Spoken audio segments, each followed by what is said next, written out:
So, dual concern theory o dual concern model of conflict management. So, itong dual concern theory or model, ito dalawa. Okay? Dalawa yan. Para sa sarili mo at para sa iba. Okay? Kaya nga dual eh.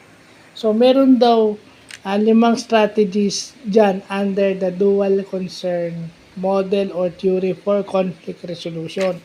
So, first strategy is competing. Okay? Makikipag-compete ka. You compete. Para, sige, kumbaga, ito yung usual. sa wrestling, sa boxing, ganyan yan. O sige, may problema ka sa akin, tara, sa ring. Yun yung competing. Diba? Sa wrestling, o sige, may problema ka sa akin, doon tayo sa ring. O kaya square tayo, ganyan. Yun yung competing. Kaya sa negosyo naman,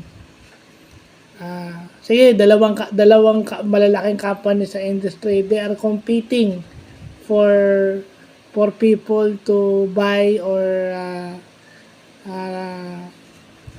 avail of their products or services. So, parang ganyan, competing. And then, collaborating, imbis na kalabanin mo, makikipagtulungan ka. Yan, makikipag-collab ka. Yung baga sa mga social media influencers, collab, magkasama kayo.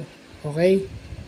Compromising, ito yung kompromiso sa Tagalog. Ito yung may kapalit.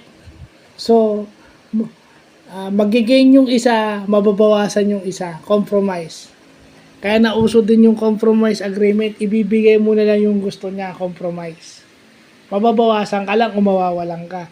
And then, yung pinaka pamilyar sa lahat, para walang conflict, iiwas ka. Lalayo ka. Ayun. So, yung strategies ng dual concern model, competing, collaborating, compromising, at saka avoiding.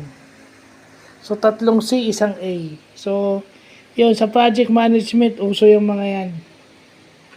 Sa project management at sa project management and management in general. Nangyayari yan. At hindi lang sa management.